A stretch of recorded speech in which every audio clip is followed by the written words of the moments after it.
Bueno, pues vamos a iniciar. Tenemos con nosotros para cerrar con broche de oro a un miembro de la mesa directiva, al presbítero doctor Ricardo Aguilar Hernández, quien nos hablará de la resurrección del hijo de la viuda de Naín y su influencia en la praxis de los seguidores de Jesús. Él es presbítero de la diócesis de Teotihuacán, doctor en teología bíblica.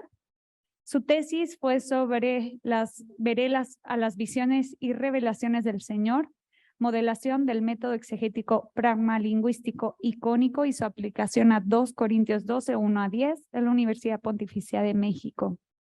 Ha escrito varios libros, entre ellos Discernimiento y Participación Política, Como Hombres de Dios y Vendré a las visiones y revelaciones del Señor.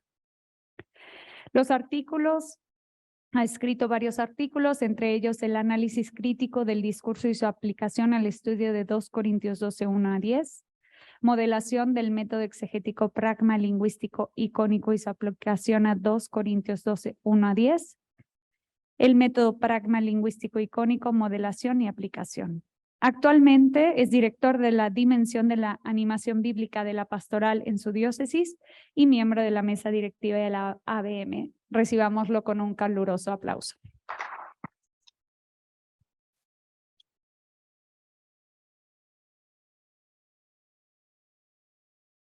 Muchas gracias a todos. Quiero, pues, primero que nada, como ya se han dado algunos avisos comerciales, yo también tengo aquí un comercialito.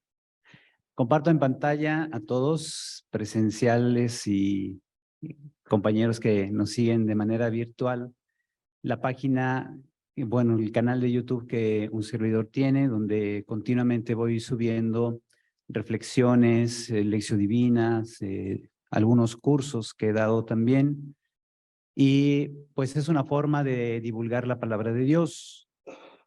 De hecho, aprovecho para comentarles que en la página de la ABM tenemos como proyecto que todos los biblistas que quieran tener también sus links de lo que producen, de sus blogs, de sus canales de YouTube, que quieran ustedes anunciar a través de la página de la ABM, pueden contactarme y podemos abrirles un espacio dentro de la página. Entonces, es una oportunidad que estamos brindando a todos los biblistas, ¿sale? Entonces, ahí está el porqué de este anuncio. No solamente es promoverme, sino abrirles a todos la posibilidad de que se promuevan. Bien, ahora sí, tenemos aquí el tema que quiero compartir con ustedes dentro del marco de la idea del apoyo mutuo que debemos darnos como miembros de una misma iglesia. El tema, la resurrección del hijo de la viuda de Naín, Lucas 7, versículos 11 al 17, y su influencia en la praxis de los seguidores de Jesús.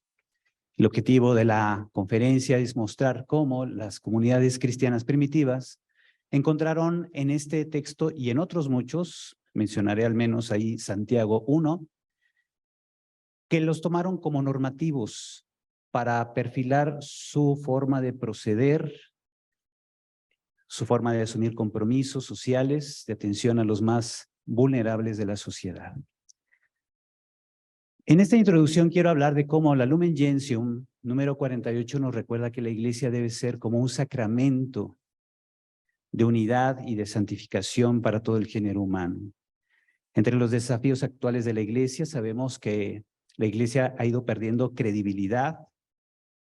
¿Por qué? Por una serie de escándalos que se han suscitado, que todos conocemos por los medios de comunicación, por medios eclesiales también, y porque, como han comentado, es necesario reforzar la incidencia social de la iglesia en la vida de las comunidades, y para eso lo fundamental es regresar a las fuentes. La Sagrada Escritura nos da precisamente ese contacto con las fuentes, sobre todo la vida y obra de Jesús. Las comunidades primitivas, cómo asumieron, cómo interpretaron, reinterpretaron a nuestro Señor, cómo lo divulgan a través de los escritos, cómo estos escritos también tuvieron una historia de impacto, de recepción, que los alemanes llaman la Wirkungsgeschichte, ¿verdad? La historia el estudio crítico de la historia de los efectos, del impacto que tuvo la serie de textos bíblicos y que logró en ellos una conversión pastoral permanente, y que nosotros también debemos procurar la conversión permanente de nuestra vida pastoral. Aquí es donde entra el servicio de la animación bíblica de la pastoral, porque no es una pastoral independiente, sino que alimenta y orienta a todas las pastorales, y a mí me gusta enfocarme mucho en el aspecto de la dimensión social, de cómo podemos retroalimentar continuamente la pastoral social a partir de la palabra de Dios. Presento el texto griego, pues lo tomo del Nestle Aland, que es un texto pues ecléctico, pero tiene un valor crítico. La traducción al español del pasaje en cuestión. Y sucedió que al día siguiente se fue a una ciudad llamada Naín, e iban con él sus discípulos y numerosa muchedumbre. Cuando se acercaba a la puerta de la ciudad, iban sacando a enterrar a un muerto, hijo único de su madre, y ella era viuda, y una muchedumbre de la ciudad estaba con ella. Habiéndola visto el Señor, sintió compasión por ella, y le dijo: no llores. Y habiéndose acercado, tocó el féretro. Los que lo llevaban se pararon, y él dijo: joven, a ti te digo, levántate. El muerto se incorporó y comenzó a hablar, y él se lo entregó a su madre. El temor se apoderó de todos y glorificaban a Dios diciendo: un gran profeta ha surgido entre nosotros, y Dios ha visitado a su pueblo. Y se propagó esta palabra por toda Judea acerca de él y por toda la región circunvecina. Hasta ahí el texto. En cuanto a los elementos estructurales, sabemos todos pues que Lucas estructura su evangelio en 3 grandes secciones: actividad en Galilea, el viaje a Jerusalén y el desarrollo narrativo en Jerusalén, que abarca incluso hasta su resurrección. Nuestra perícopa pertenece a la sección sobre la actividad de Jesús en Galilea, la cual se subdivide en 3 momentos. El comienzo de su actividad, el primer ciclo de enseñanzas y sanaciones, que es al que pertenece nuestro texto, y el segundo ciclo de enseñanzas y sanaciones. Dentro de ese primer ciclo de enseñanzas y sanaciones viene esta estructura interior. La primera, acciones de predicación de Jesús tras elegir a los 12, y después las actitudes que Lucas presenta ante el ministerio de Jesús. Es decir, Jesús realiza acciones y hay gente que reacciona ante esas acciones de Jesús. Aquí es donde se encuentra pues nuestra perícopa. Ahora, la estructura de la perícopa que tenemos nosotros aquí marcada es que en los primeros 2 versículos se presenta una introducción, se menciona el motivo de la llegada de Jesús. Tenemos también una exposición, se explica el caso del jovencito muerto y de su madre, viuda, y que va acompañada por una multitud. Tenemos el episodio central. Jesús toma la iniciativa y obra el milagro por compasión. Se compadece de la mujer, como que no soporta verla llorar de ese modo, como Juan aquí nos comentaba de sus anécdotas, ¿verdad? De cómo el amor de una madre pues no tiene límites. Jesús realiza acciones, comenta palabras, se dirige a la madre e incluso se dirige al muerto. Joven, levántate. Después reacciona el jovencito incorporándose y hablando, y la multitud reacciona ante el milagro. Como conclusión, hay una reacción de la multitud que aclama y toma a Jesús como un gran profeta. Presento aquí aspectos de la narrativa, sobre todo la estrategia narrativa del narrador, a quien comúnmente decimos Lucas, pero recordemos que el narrador siempre es como un personaje escondido que va contando desde tercera persona lo que ocurre, y lo hace por una razón. Entre las estrategias está la relación proléptica, es decir, hay un adelanto de lo que después se va a desarrollar cuando Jesús a los enviados de Juan de Juan el Bautista, que le manda a preguntar, ¿eres tú el que teníamos que esperar o tenemos que esperar a otro? Y Jesús les manda a decir, vayan y díganle a Juan lo que ustedes han visto y oído. Los ciegos ven, los paralíticos caminan, los leprosos son purificados, los sordos oyen, los muertos resucitan, los pobres reciben la buena nueva y dichoso el que no encuentra en mí un motivo para perder la fe. Bueno, es una propuesta de traducción.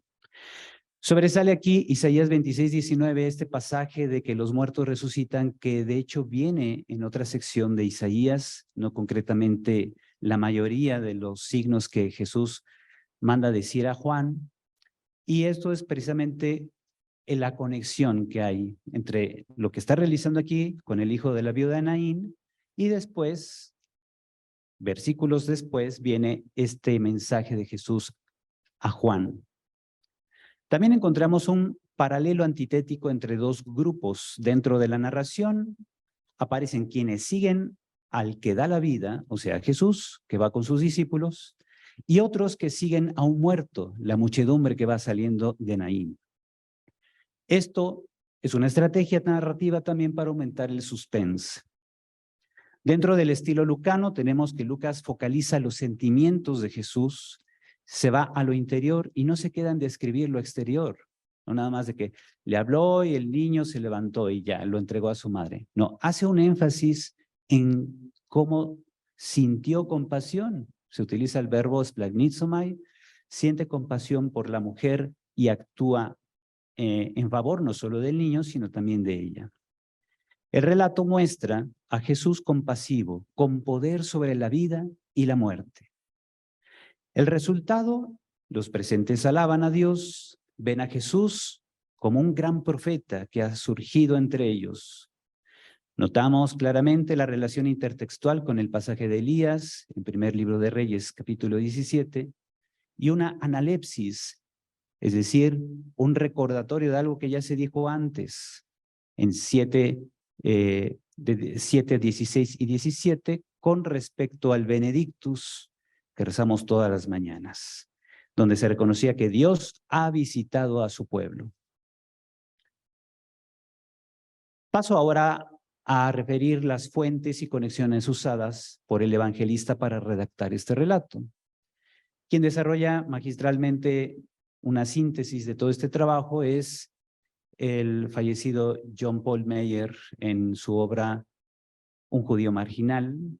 Ahí dedica unas buenas páginas a este pasaje y va explicando precisamente cómo Lucas en su estrategia de redacción no solamente se vale de textos veterotestamentarios como la relación Elías y Eliseo, sino que también hay conexiones textuales con el relato de la hija de Jairo, que Lucas reformula de Marcos 5, una clara labor redaccional, y el relato sobre la resurrección de Tabita en Hechos 9. Me voy a referir aquí solamente a los textos del Antiguo Testamento. En relación con Elías, Elías encuentra una viuda angustiada a la entrada de la ciudad de Sarepta. Del mismo modo, Jesús encuentra una viuda angustiada a la puerta de la ciudad de Naín. La viuda de Sarepta tiene un hijo, al parecer único, aunque en la Septuaginta se tradujo mis hijos. En primer libro de Reyes 17, tras morir el hijo único, Elías lo revivió y se lo entregó a su madre. Se utiliza la expresión kaiedokenauton temetriautú. Así aparece en la Septuaginta. Lucas usa las mismas palabras en el mismo orden, en el versículo 15. Jesús, después de resucitar al muchacho, se lo entrega a su madre. El relato sobre Elías termina con la viuda que alaba a Elías por ser un hombre de Dios, que tiene la palabra de Dios en sus labios. Así el milagro la hace reconocer a Elías como un auténtico profeta. En Lucas, el milagro de Jesús lleva a la multitud a que lo aclame como un gran profeta. En cuanto a la relación con el texto de Eliseo, en segundo libro de Reyes, una mujer casada de la ciudad de Sunam, al sur de Galilea, se hace bienhechora de Eliseo. Este agradecido promete a la mujer, quien había sido estéril, que concebiría a un hijo. La promesa se cumple, pero luego el hijo muere. Tras enviarle un criado para revivir al niño y registrarse su fracaso en el intento, Eliseo va y Dios obra el milagro por su medio. Aunque el relato no tiene un paralelo con la viuda de Naín, ubica el evento en la Baja Galilea, cerca de Naín. Quizá este dato fue considerado por Lucas para la ubicación de su relato. Como conclusiones del uso de fuentes, Lucas usó elementos de estos relatos para su perícopa. Los textos tienen la forma literaria de relato de resurrección. La obra redaccional lucana muestra a Jesús como el Señor misericordioso, superior a los profetas, poderoso en palabras y en hechos, y mediador por el cual Dios ha visitado a su pueblo. Quizá Lucas partió de una tradición muy probablemente oral, escueta, sobre Jesús, según según esta tradición, él había realizado un prodigio público a las afueras de Naín, donde el beneficiario fue un jovencito, hijo único de una mujer, probablemente viuda. Lucas se valió de esta tradición y la enriqueció con las fuentes del Antiguo Testamento aquí mencionadas, presentando a Jesús como aquel que cumple la profecía de Isaías 26:19, de que llegará un momento en que los muertos resuciten. Jesús es mostrado como el mediador de un Dios comprometido con los vulnerables del pueblo. Pasando ahora a la aplicación de otra metodología, la antropología cultural, que nos ayuda a reconstruir escenarios de las relaciones interpersonales, que busca también el estudio de la sociedad, de los modelos y los modelos que la estructuran y que definen los roles y relaciones sociales de sus integrantes, y que también busca definir las características de los diferentes tipos de personas de su medio social, vemos que con la aplicación de esta metodología, Bruce Malina, que en paz descanse también, ha hablado en este libro, El Mundo del Nuevo Testamento, de la formulación de los escenarios de lectura, escenarios de comprensión de la sociedad antigua, donde entran, por ejemplo, los temas de la pureza y las reglas de pureza en Israel. Ahí, por ejemplo, hace mención de cómo el sistema levítico de salud, pues establecía que las personas con enfermedades crónicas, defectos físicos, que padecieran flujo, o que comieran sangre, o que tocaban un cadáver, incurrían en impureza cultural. Y entonces, cuando aparecen los temas de pureza e impureza en relatos evangélicos, fácilmente, como biblistas, podemos caer en el error de decir que están utilizando categorías judías. Malina dice, no. Cuando se habla de pureza e impureza en los relatos, en la forma como Jesús realiza sus acciones, se está ante una nueva categoría cultural que van a seguir los seguidores de Jesús en las comunidades primitivas, y esa nueva forma de hablar de lo puro y lo impuro se relaciona más bien con la forma como Jesús actúa, sus valores, sus principios. Entonces, según Malina, en la página 208 de este libro, para los seguidores de Jesús, la pureza se centra en hacer la voluntad de Dios y vivir conforme al actuar de Jesús. Entonces ya no son categorías estrictamente judías, ahora son como cristocéntricas. Jesús buscaba el bien del pueblo. Para Jesús y sus seguidores, la intención y el corazón deben formar parte del cuadro de pureza. Ahora, ¿cómo los seguidores de Jesús asumieron su forma de actuar? Jesús se compadeció de la mujer. Su actividad y enseñanza mostraban nuevas prioridades basadas en la percepción que él tenía de Dios y de su voluntad. Las normas israelitas de pureza quedaban relativizadas con respecto al bienestar del hombre. Jesús muestra el modo de actuar de Dios y sus prioridades, atendiendo a los vulnerables en modos nuevos. Aunque sea necesario tocar al enfermo, tocar al muerto, qué sé yo. Tras la resurrección de Jesús, sus seguidores consideraron que Dios lo había reivindicado, sus seguidores redimensionaron su relación con Dios y sus compromisos morales a imitación de Jesús. Nuestro pasaje muestra no solo cómo los seguidores de Jesús lo interpretaron, sino que asumieron su actitud solidaria para con los vulnerables de toda sociedad. A la cuestión del estudio sociohistórico, sociocultural, contribuye mucho Gerd Theissen en su obra La religión de los primeros cristianos. Gerd Theissen, pues siendo un luterano, no obstante, aporta elementos muy importantes que debemos tener en cuenta cuando analizamos los contextos extralingüísticos en el estudio de los evangelios. En este libro, Gerd Theissen dice cómo los seguidores de Jesús o comunidades primitivas conformaron a través de sus líderes un etos. Es decir, ¿qué es un etos? Es un conjunto de prácticas, conductas y hábitos que caracterizaban a sus integrantes. En nuestra pericopa, Jesús muestra compasión solidaria con la viuda. El actuar de Jesús vino visto como normativo para la vida práctica de sus seguidores. Gerd Theissen en este libro dice, se desarrollaron en el etos cristiano dos formas de distinguirse en la sociedad grecorromana. La primera, la actitud solidaria hacia los demás, que se puede traducir como el amor al prójimo. Y la segunda es la renuncia al propio estatus. Quien quiera seguir a Jesús tendrá que imitarlo, siendo él que renuncia a su condición divina, como dice ahí un texto.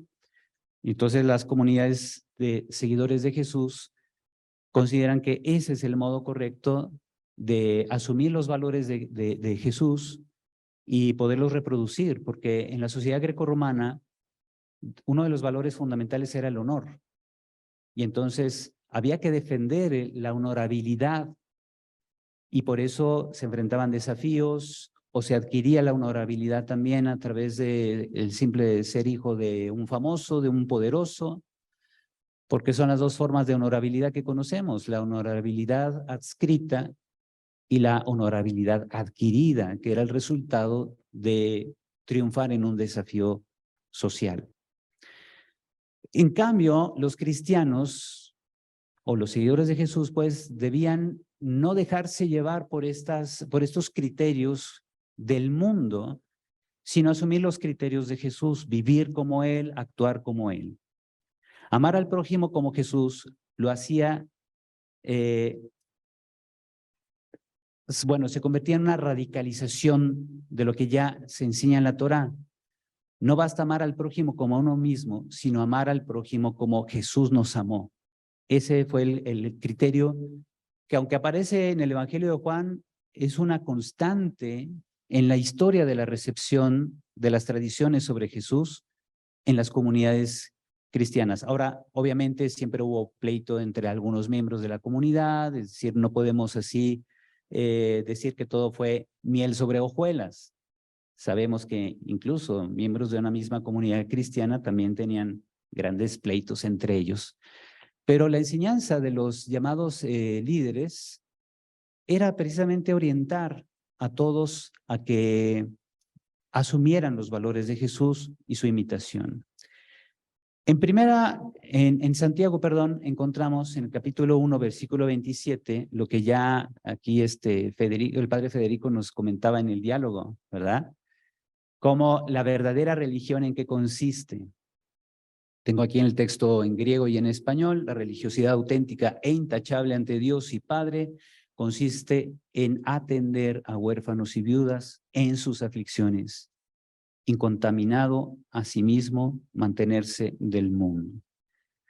El texto no solo cierra el prólogo de la carta, sino que introduce los temas a desarrollar en ella. Relaciona religión más allá del culto, transfiriendo el sentido auténtico de la threskeia a las relaciones con los prójimos más necesitados. Para el autor de la Carta de Santiago, cuidar de los débiles es asumir la verdadera religión. La threskeia es la religión como culto en sentido primario. El término hace referencia también a los conceptos de culto y piedad. Pero el autor de la carta la relaciona con la pureza y la praxis en un mismo campo semántico. En el judaísmo, la threskeia se relacionaba con el culto ritual, Para el autor de la carta, el término indica el ejercicio de la creencia, actitudes religiosas, piedad, adoración, veneración y temor de Dios. La raíz de la palabra es thrisk y casi nunca, se usa en la Biblia. Aunque ya el cuidado de los débiles aparece mucho en el Antiguo Testamento, como se ven aquí diversas referencias, donde también aparece este término que hemos mencionado. No obstante, en el Nuevo Testamento solo aparece una vez y es en la carta de Santiago, el binomio de huérfanos y viudas. Tuvimos el diálogo muy interesante sobre la triada, ¿verdad? Pero la mención conjunta de huérfanos y viudas solo aparece en Santiago 1:27, en todo el Nuevo Testamento. Mientras que en el Antiguo Testamento aparece más de una treintena de veces, ¿no? Me voy a pasar ahora a esto que es precisamente el corazón del mensaje. Para el autor de la Carta de Santiago, la ortodoxia es la verdadera ortopraxis.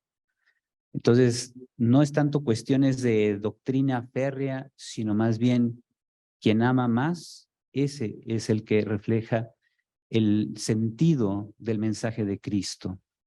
Vivir la fresquería exige vivir comprometidos, cuidando y protegiendo a los más vulnerables de la sociedad.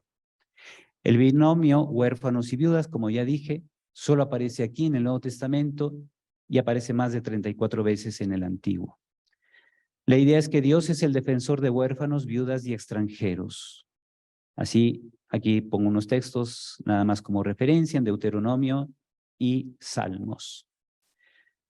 Los huérfanos y las viudas en las regiones de la diáspora sufren como consecuencia de las injusticias sociales provocadas por gente poderosa y ambiciosa. Son vistos por el autor de Santiago como receptores del cuidado de Dios dentro de una escatología realizada. Hay dos perspectivas en comunicación. Hay una perspectiva escatológica, donde estas opresiones se interpretan como tribulaciones de fin de los tiempos, y una perspectiva presente. Dentro de la crítica social, estas opresiones reflejan una calamidad que exige una intervención divina hoy. El tema del cuidado de los vulnerables se desarrollará en el capítulo 2 de Santiago. Sobre el amor al prójimo, este libro yo se lo recomiendo ampliamente, Destructor de los Dioses, de Larry Hurtado. Es muy interesante cómo en un capítulo va mostrándonos cómo los cristianos, a partir de la forma como interpretaron a Jesús y todo el mensaje querimático en consecuencia, fue creando el sentido normativo de cuidar de los niños, sobre todo, abandonados, los niños abandonados. En el contexto de la época romana tenemos, por ejemplo, la carta de un tal Hilarión a su esposa Alice, y ahí dice, a pesar de que se muestra muy cariñoso, el esposo le escribe que cuide del niño recién nacido, y si es varón, bueno, si es varón que lo cuide, pero si es niña que la tire. Así, naturalmente lo dice. Y eso a nosotros nos escandaliza, pero en aquel tiempo era lo más normal. No era visto como algo así feo dentro de la sociedad grecorromana. Para los judíos sí era algo escandaloso y obviamente para los cristianos también.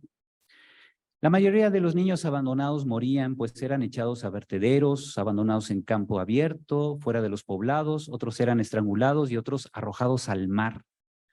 Cuando eran rescatados por alguien, generalmente eran vendidos como esclavos para luego ser explotados sexualmente. En el contexto de la época romana, tenemos padres de la iglesia que van enseñando la necesidad del cuidado de los huérfanos, de los niños abandonados, etcétera. Tenemos el ejemplo de Ignacio de Antioquía a inicios del siglo II, en su carta a los esmirnios, les pide cuidar de los huérfanos. Justino Mártir, también del siglo II, se opuso a la práctica romana de abandonar a los niños, así lo dice expresamente en la primera apología, numeral 27. Tertuliano, en Apología 39, también pide dar donaciones voluntarias para enterrar a los pobres y para cuidar a los niños que no tienen padres para sustentarlos.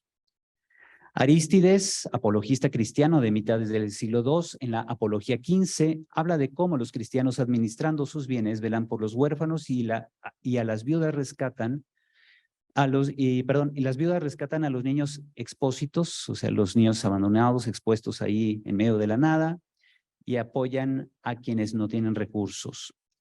Ya previamente, Filón de Alejandría, judío del siglo I, rechazaba el abandono infantil por considerarlo prohibido por las leyes de Dios y por ser la peor de todas las abominaciones.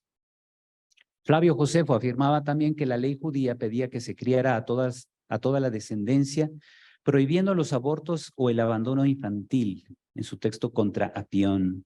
Esto refleja que los judíos no abandonaban a los niños indeseados.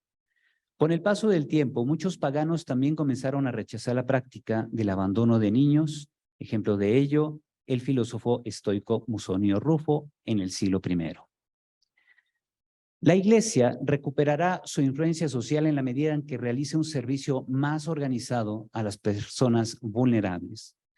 Entre laicos ya hay asociaciones y ONGs que ayudan a personas en condición de alta vulnerabilidad.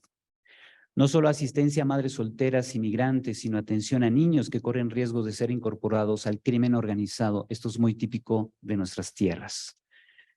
Como tenemos en la página comunal.social Saskia Nino de Rivera, Mujeres Más Poderosas, la chica que aparece aquí es precisamente Saskia Niño de Rivera, que tiene la organización Reinserta. Ella busca ayudar a personas privadas de su libertad a que se reinserten en la sociedad. Incluso atiende a niños que viven en prisión con sus madres para que crezcan y se desarrollen con las mismas condiciones de los niños que están afuera. La Iglesia aumentará su influencia entonces cuando, impulsados por la animación bíblica de la pastoral, se pueda potenciar más acciones desde la pastoral social con el fin de dar vida y esperanza a personas en situaciones vulnerables que esperen encontrar en la Iglesia ese apoyo. Si la Iglesia debe ser, como indica Lumen Gentium 48, como un sacramento universal de salvación, este camino no puede ser pasado por alto. Aquí hay mucho que hacer.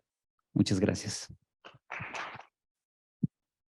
Muchas gracias, Padre Ricardo, por recordarnos que el apoyo mutuo tiene como criterio el seguimiento de Cristo. Como Jesús vivió, amó y actuó, pues también estamos nosotros llamados a hacer lo mismo.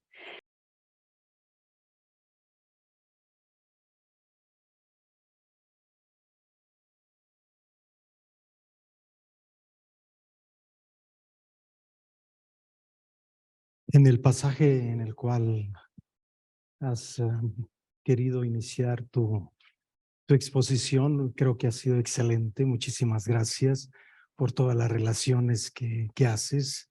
Se ve que de verdad podemos encontrar muchísimo de verdad en lo que nos has dicho.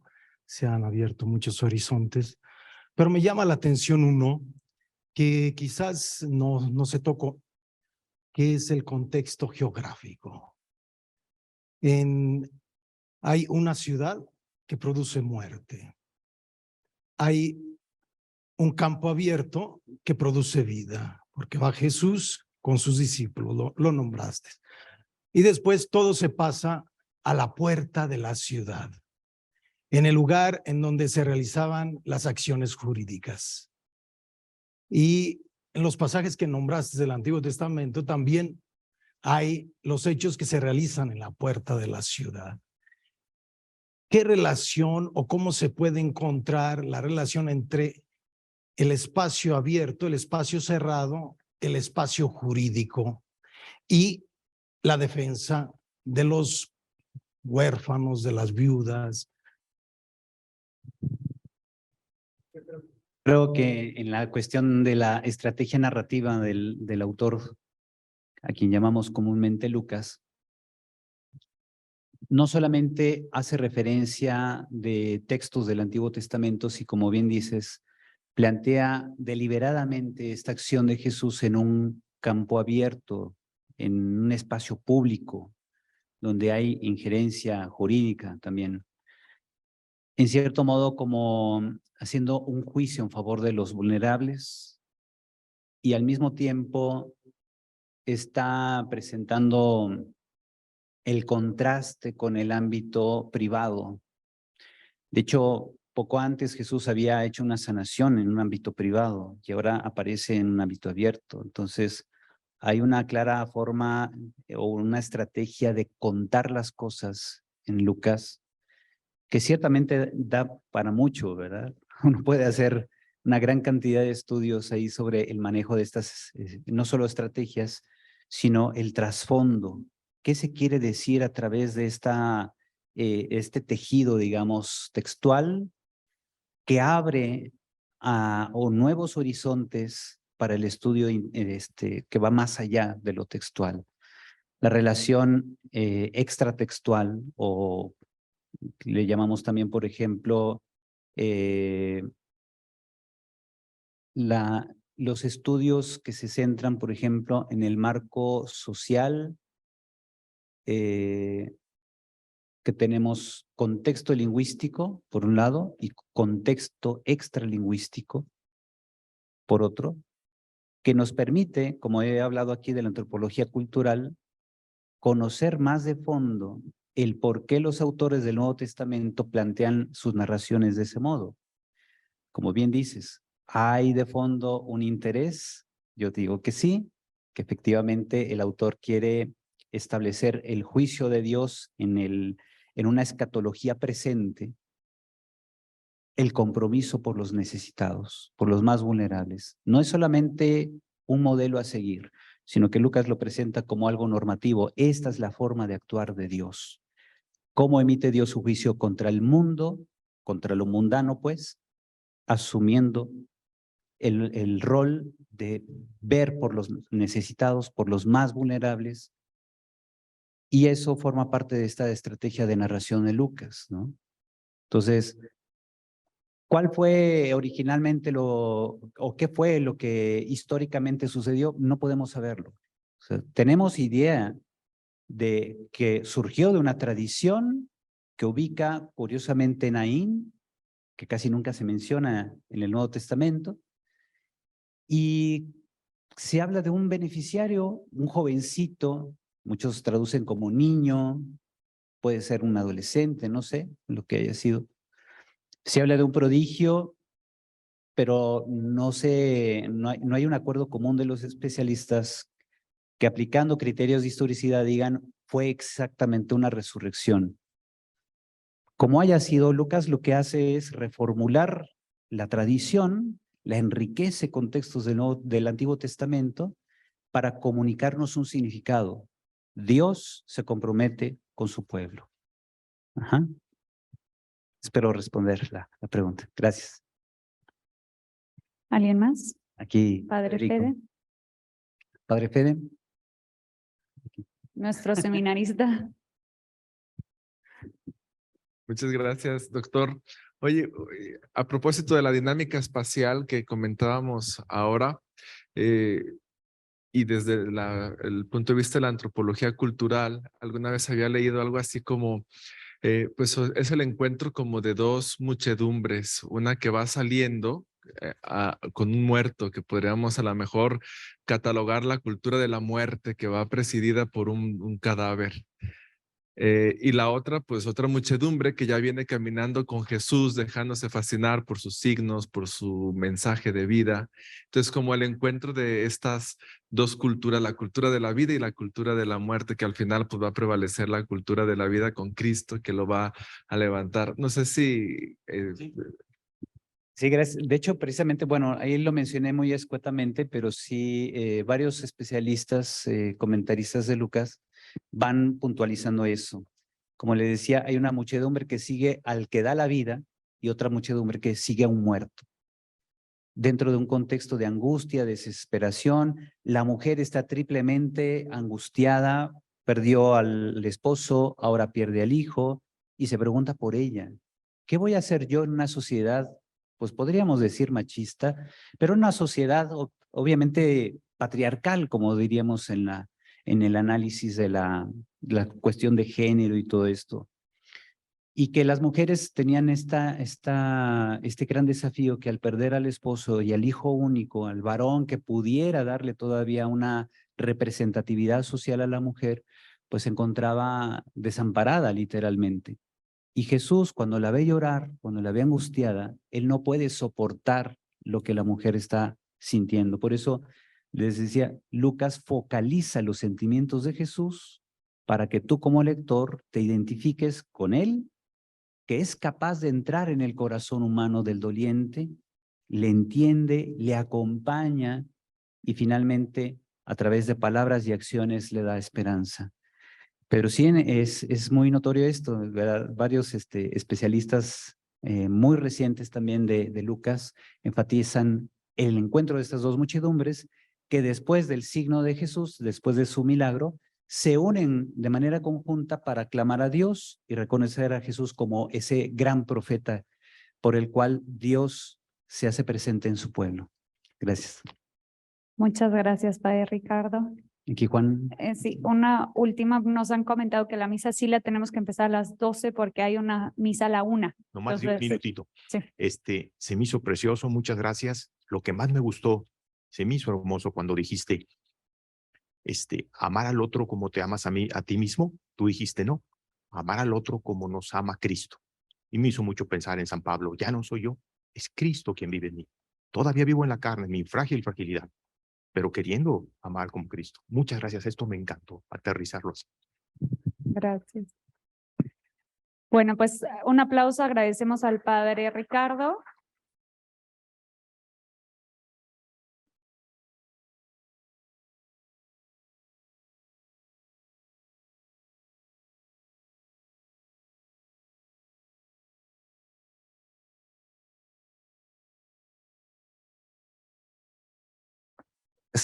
Pues como conclusión, no es tanto una perspectiva subjetiva mía, sino quiero preguntarles a ustedes así de rápido, ¿cómo vieron esta asamblea? Ajá. Como en primera ocasión que asisto a un evento de este tipo, pues me gustó, ¿verdad? Sí. Y pues eso me da una oportunidad para que si ustedes me aceptan seguir participando, primeramente Dios que nos dé la vida, porque pues ya tenemos nuestros añitos, ¿verdad? Sí, gracias. Pero pues a veces se nos da la oportunidad ya al final de nuestra vida, ¿verdad? Porque pues primero pues nos dedicamos a la familia, al trabajo, y pues ahorita ya jubilados tenemos un tiempo para buscar formarnos en las cosas de nuestro Señor. Así es, gracias, gracias. Aquí el padre Jerónimo, adelante. Y ahorita ya decimos las palabras finales y agradecimientos.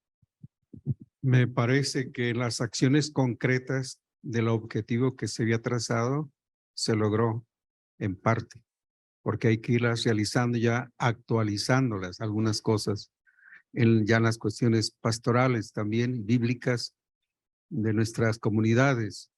Y segundo, me parece que este tema y con otro tema que vimos antes, parece que el segundo día o el primer día ya de temas tenían cierta relación.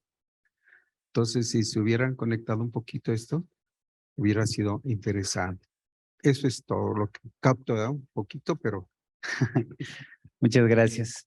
Pues sí, el objetivo de la asamblea era pues compartir conocimientos, ideas, también retroalimentarnos con las experiencias que hemos tenido para sensibilizar nuestro corazón, que no seamos meros eruditos, sino gente comprometida en impulsar la ayuda mutua entre los cristianos, incluso también con gente de la sociedad que no comparte nuestra fe, pero que a través de nuestro testimonio y entrega podemos manifestarles la forma como Dios se relaciona con el mundo. Sí, adelante, monseñor. Sí, muchas gracias. Yo solamente quiero agradecer y felicitar a este equipo de trabajo, especialmente a ustedes que están al frente con Thais, Ricardo, Francisco. Como dije al inicio, he sido testigo de estos 34 años. Bueno, en ciertos momentos no he estado, algunas ausencias por diversos motivos, pero yo sigo viendo una gran riqueza de pues todo este potencial que existe en nuestro país, en nuestra iglesia. Cuando hicimos con la hermana Coco, tratamos de hacer un elenco de cuántos biblistas hay en México. Creo que somos, no sé si Brasil, no tengo el comparativo, pero somos con Brasil los que tenemos más en toda América Latina. Tenemos una asociación que tiene 34 años, que a algunos nos tocó verla nacer, bueno, desde la inquietud. Aquí estuvo el padre Duarte en su momento, él fue ahí está todavía, ahí está Raúl. Raúl, pues todo mi reconocimiento a Raúl porque fue el que lanzó la idea. Recuerdo cuando vino el padre Guamar, ¿te acuerdas, padre Raúl? Cuando estuvo con nosotros Guamar de la École Biblique de Jerusalén, y ahí nació pues esta inquietud de formar, no sabíamos todavía si una sociedad bíblica, una asociación, cómo llamarle. Si te acuerdas, en Querétaro estuvimos discutiendo un poco estos temas, estaba también Carlos Vargas, no sé si hay alguien más aquí, de los últimos sobrevivientes de los Andes, pero somos pocos los sobrevivientes que quedamos de aquellas primeras sesiones, de aquellos encuentros, y cómo ha ido adquiriendo siempre un matiz distinto, pero en el espíritu de exponer el conocimiento, pero va más allá de la erudición del conocimiento, que lleva un enfoque también pastoral, y esto a mí me gusta mucho. Ahora me toca ya como obispo estar al frente de la animación única de la pastoral, y pues ver todo este potencial, todo lo que tenemos, a mí me llena de mucha esperanza y que continúe y que siga. Entonces, pues, así como reconozco a los actuales coordinadores, sí quisiera pedir un aplauso para Raúl, otro además de su tema, pero gracias. Y gracias porque además de haber sido este promotor, ha sido maestro de muchos de nosotros y ejemplo de la búsqueda del estudio de la palabra. No, muy bien, la dinámica, muy bien de la reunión. Y claro, uno se acopla a todo, pero sí, yo creo que sería bonito estar en el mismo lugar o muy práctico que sean en un solo lugar, ¿verdad? Como te digo, pues a todos se acopla uno a lo que venga, pero si las próximas, si fuera en el mismo lugar, sería un poco más práctico. Para no hacer tanto traslado. Sí. Muy bien. A nombre de la mesa directiva de la ABM, agradecemos al Señor que nos ha permitido estar en esta 34 Asamblea Anual de la Asociación, donde hemos compartido conocimientos, amistad y momentos de gracia. Agradecemos a Dios que nos ha llamado a servir a su palabra en nuestros contextos eclesiales y sociales. Agradecemos a las autoridades de la Universidad del Valle de Atemajac por recibirnos para este encuentro. Juntos buscamos fortalecer nuestro compromiso cristiano de promover el bien común.